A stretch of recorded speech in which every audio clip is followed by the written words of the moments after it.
What is up guys? It's Crypto Samgyup here from TikTok at kung nakafollow kayo sa akin, eto na yung request niyo na video tutorial kung paano yung gagawin natin once claiming na kay NodePay or claiming na ng ating mga NC tokens. Disclaimer lang, isa itong simplified video tutorial kung ano ba yung mga gagawin para madali nating sundan. Actually, gumawa lang ako ng PowerPoint or slideshow para maipakita sa inyo kasi mga lods, hindi pa naman nga claiming. But basically, ito yung concept, ito yung dapat natin gawin. Pagka dumating na nga yung claiming ni NodePay, which is on January 14, mga lods, so i-calendar nyo na yan. And of course, mga lods, ituturo natin dito yung pag-claim, paano ito mapupunta sa wallets natin, at paano natin isa-send ito from our wallets papunta sa central exchange para, mga lods, ma-trade ito into USDT. And ultimately, papahabyawan na din natin, mga lods, kung paano ba natin maika-cash out ito via P2P papunta sa ating mga e-wallets like GCash or PayMaya. Before we start, gusto ko lang i-shout out, mga lods, yung sponsor ng video na to, which is BitGet, na luckily and fortunately, isa naman sila sa partner ni NodePay paglilista ni NodePay Coins or Node Coins or NC. Ano naman yung tawag natin, mga lods? Let's go! Simulan na natin agad. So here, straightforward na tayo, no? Ito yung dashboard ni NodePay. But of course, naka-desktop mode tayo, pero parehas lang naman ito sa mga mobile phones natin. Ito lang din naman nakikita natin. On the upper right corner, mga lods, makikita natin yung airdrop button or itong yellow button na to, na actually, I believe, nakita nyo naman na itong lahat. Kung saan makikita natin yung total allocation na tokens na to, mga lods, from Season 0, Season 1, and the bonus round Season 2. So pag kilik nyo yan, mga lods, makikita ninyo yung connected wallet natin and yung total allocation natin, mga lods, for the first airdrop or initial airdrop natin. Of course, mga lods, ang kailangan natin gamitin dito, yung wallet na nakakonect dito sa NodePay. Either Phantom, Solflare, or kung ano pang mga wallets na gamit ninyo na compatible or fit sa Solana network. But ako, mga lods, gamit ko dito ay Solflare. So mga lods, eto hindi natin maipapakita actual kung ano yung itsura ng claiming site or claiming website ni NodePay kasi nga hindi pa naman siya deployed, hindi pa siya naka-up, mga lods. Pero imagine na lang natin, okay? So imomostra na lang natin. Kasi possible na merong ibang website pa or claiming website si NodePay kung saan natin makiklik or makikita yung claiming button. So for example na lang, mga lods, dito natin makikita yung claiming button. Kailangan lang natin i-click yun. Of course, i-click natin yung claim, mapupunta yung tokens na i-claim natin sa wallet na nakakonect. So, make sure na meron kayo access sa wallet na to. At dito papasok yung gas fee na kailangan natin. Unang-unang paggagamitan nyo ng gas fee, yung claiming. Di pa natin alam kung magkano exactly kasi depende yan sa network. Pero sabi naman ni NodePay, mga lods, ay 1 to 5 USD ang kailangan natin i-prepare for the claiming. And of course, kailangan din natin ito for sending the tokens from our wallets papunta sa exchanges. So once na na-claim natin ito, mga lods, of course, didiretso na to sa mga wallets natin. At eto na, papasok na yung tutorial natin. Eto, pinagtabi ko na lang siya. Solflare at Phantom Wallet. Actually, parehas lang naman yan. May konting pagkakaiba lang sa interface niya, pero yung mga buttons parehas lang, mga lods, yung paggamit niya parehas lang din. On our left ay Solflare, on our right ay etong Phantom. Of course, naka-mobile tayo kasi nga majority ng mga followers natin ay mobile ang gamit. For example lang, masok na yung na-claim natin na NodePay coins. Makikita natin ito dito sa assets natin or yung list ng tokens na meron tayo. Of course, pati yung quantity. But mga lods, yung amount nito or yung price ito ay wala pa kasi nga I believe i-claim natin ito before the listing. So, natural lang hindi pa natin makikita yung value nito hanggat hindi ito nalilist sa mga central exchange. So quantity pa lang makikita natin dito. For example, ito si Solana 0.0067 or ito na lang kunwari ChatGPT na token na meron ako 4,539. Presyo niya ngayon is 108. But then again, hindi pa nga listed si NodePay nito. Assuming na naka-claim na tayo, wala pa siyang value.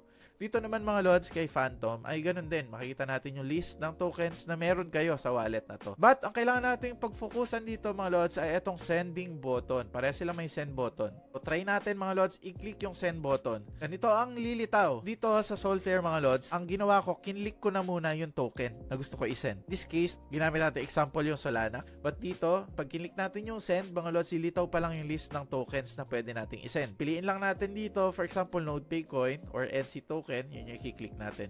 Dito, mga lods, click send lang dito sa Solflare. And then after that, mga lods, hihingan tayo of course ng wallet address na pagsesenda natin. Kasi hindi tayo makakapag-send pag wala tayong destination or address na pagsesendan. So makikita nyo dito sa taas kay Solflare, meron tayong lagayan ng wallet address. And then dito din kay Phantom mga lods, meron din. Ito sa taas, dito natin ipipaste yung wallet address from exchanges. So kailangan natin unang-una ng wallet address or deposit address from the exchange na pag-aari din natin. On our case, for this video tutorial, BitGet yung gagamitin natin. Kasi sponsor nga natin BitGet. Ayan, kita-kita nyo naman mga lods. Salamat sa BitGet for sponsoring this video. So, turo na natin kung paano natin makukuha yung wallet address or deposit address from BitGet. Of course, BitGet yan. Trade smarter, ika nga dito. So, eto mga lods, yung unang-una natin makikita, ito sa left side natin. Ito yung pagbukas natin ng BitGet. Makikita natin itong front page na to. And kailangan nating pindutin, it's either add funds or assets mga lods. But pwede na tayong punta dito sa assets sa lower right corner. Makita nyo naman yung mouse ko mga lods. And then, mapupunta tayo dito sa spot mga lods or overview spot. Pwede na din yan mga lods. Pag overview, lahat ng tokens na meron tayo dito sa lahat ng to. But of course, focus tayo sa spot mga lods. Takay sa spot, makikita ninyo mga lods yung list ng tokens na meron kayo, pero I'm assuming wala pa kasi nga bago pa lang tayo. At supposedly dito dapat lilitaw yung mga tokens na meron tayo. So pagka-click natin dito mga lods, kailangan lang natin i-click ang add funds kasi magsesend nga tayo, magdadagdag tayo ng funds or assets dito sa BitGet exchange natin sa assets. So pupunta tayo ngayon dito sa left side. Makikita natin yung options kung paano tayo mag-a-add ng funds. Deposit crypto, via credit card or debit card, P2P trading, GCash, third-party payment. Pwede natin itakal to sa mga susunod pang panahon. At dito tayo muna magfo-focus sa deposit crypto. Click natin itong deposit crypto mga lods and then dito tayo mapupunta sa select a coin. But of course, since I'm assuming nga bago pa lang yung ating mga BitGet wallet, kailangan natin i-search si NC or NodePay coin. Dito lang yan sa search bar. I-click nyo lang or i-type nyo lang yung NC mga lods. And then once na type nyo si NC, of course lilitaw siya sa top. Eto, nakikita na natin si NC, ang NodePay coin. I-click lang natin yon para mapunta tayo dito. Lilitaw na yung deposit address ni NodePay coin. Ito yung kailangan nating i-copy. Kung matatandaan niyo yung huling slide natin kanina from our Phantom or Solflare, kailangan natin ng deposit address. Ito yung kailangan natin. I-click lang natin to mga lods. Click natin yan. And then, kailangan nating bumalik ngayon do sa ating Phantom or Solflare. Kung saan natin ipe-paste dito yung nakopy natin sa BitGet. So, ito, na-paste na natin. After that, ganito na ang lilitaw mga lods. So, ito na yung wallet address. Make sure na tama yan. Ito yung wallet address. Make sure na tama yan. And then, lilitaw dito kung ilan yung quantity na isa-send natin mga lods. But on our case, I believe maximum to. For example, meron nga tayo allocation na 100 or 500 NodePay coins. I-max nyo lang yan. Click nyo yung max dito and then just click continue. And may mga confirmation messages lang na lilitaw. Just confirm and just double check mga lods tama yung wallet address na pinagsasenda natin. Kasi pag mali yan, masisenda yan doon sa iba, wala na tayong magagawa. Hindi na natin yon makukuha. Pakahalaga na double check natin palagi. So, eto si Solflare. Slide to approve lang to mga lods. Tama na may wallet address, tama yung amount. Pag slide na yan, magsisend na yan. Dito din mga lods, input the amount. And then, just click max kung maximum.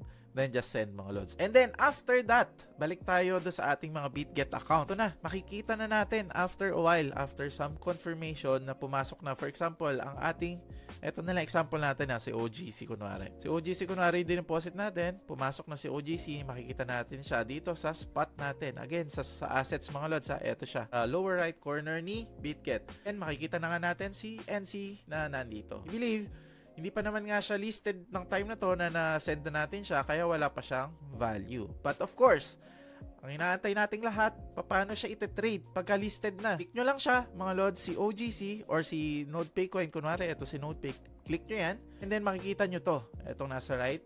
Then, nakita nyo naman sa baba, may dalawang button, trade or transfer. Kailangan lang natin i-click ay yung trade.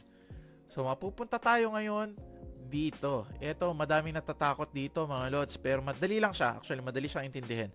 So, pagka-click nyo ng trade, mapupunta tayo dito. Make sure lang mga lods na pindutin nyo tong sell button. Dalawa kasi to, it's either buy or sell.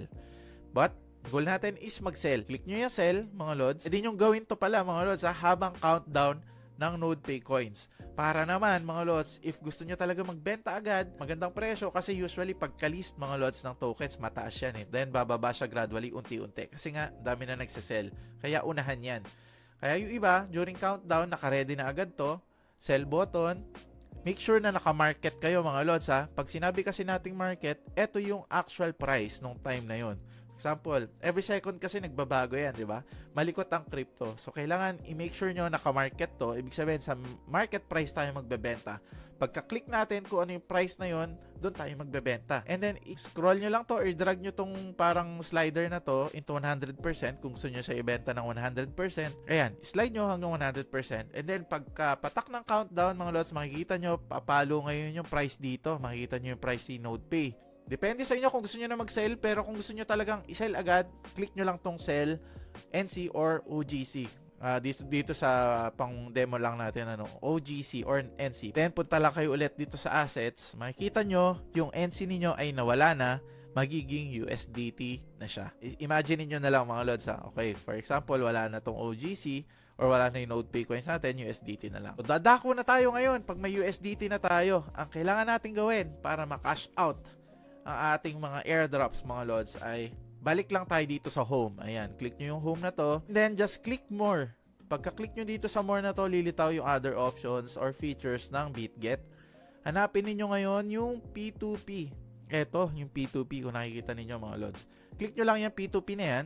Lilitaw na ngayon. Ito yung pinaka-interface ng P2P natin. By the way, ang P2P may buy and sell din yan. Pwede kang bumili kung ikaw yung bibili ng USDT at pwede kang mag-sell kung ikaw yung magsasell ng USDT. Selling ang gusto natin mangyari kasi nga isa-sell natin yung USDT natin na pinagbentahan ng Node Coins. Okay? So, sell na to. Click nyo yung sell. Hahanap lang tayo ngayon sa list ng lahat ng mga P2P traders na to ang swak sa atin. Pag sinabi nating swak, mga lods, pasok do sa budget natin. Magkano ba yung USDT na nakuha natin kay NodePay? For example, worth 2,000 pesos lang. Okay? So, hahanap tayo ngayon ng pasok sa budget. Ito una yung titignan. 2,000, ibig sabihin, ang limit nito, nagsisell lang siya sa worth 5,000 to 150,000. So, hindi pasok yung 2,000 natin dito. Hanap tayo ngayon ng pasok dito sa range nila. Eto, mga lods, 200 to 3,000 yung tinetrade niya. Ibig sabihin, pwede tayo dito mag-sell. Kay Hazelnut naman natin, 100%. Maganda na may ratings niya, okay din. Ngayon, susunod nating i-check dito yung payment methods niya. Kung saan kayo pwede mag-transact. Titingnan nyo lang isa-isa kung meron kayo niyan.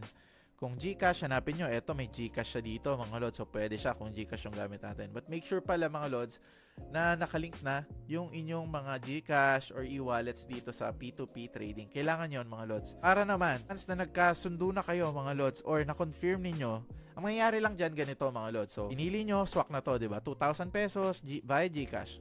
Click nyo siya, sell. Click nyo lang sell. Example, ayan, sell. Click nyo yung sell.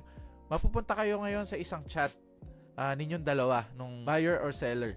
And then, dun kayo magkakasundo. Ngayon, aantayin nyo siya mag-send ng bayad niya sa GCash ninyo. And then, pag na-confirm niya, magsisend siya, of course, ng proof of payment na nasend niya na sa GCash ninyo. Then, confirm nyo lang kung nasend na. And then, meron lang kayong button dito na lilitaw. Imagine niyo na lang kasi hindi ko maipakita, mga lods, na release assets. Once we confirm na bayad na siya at kinlik natin yung release assets, papasok na ngayon, mawawala na sa atin yung USDT, papasok na sa kanya. Ganun lang siya, mga lods. And then, of course, by GCash nga, nasa GCash na natin yung ating mga na-cash out.